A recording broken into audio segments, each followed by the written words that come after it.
म तपाईँलाई एउटा क्वेसन गर्छु है, तपाईँ यहाँ हामीहरूले बोलिरहेको भिडियो खिचेर पैसा कमाउन आएको हामीलाई त त्यस्तै लागिरहेको छ नि तपाईँले क्वेसन गरेर हिसाबले।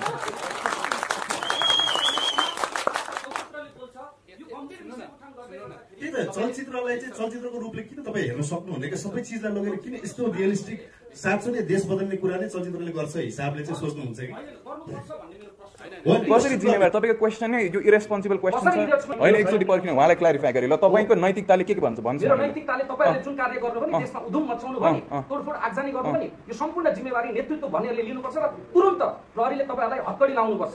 त्यो तपाईँ के लयर हो? तपाईँ लयर हो?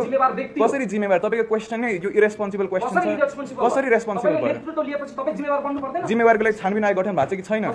तपाईँले के बोल्नु भएको भन्नुहोस् त? तपाईँलाई बोल्न आउँदैन रहेछ।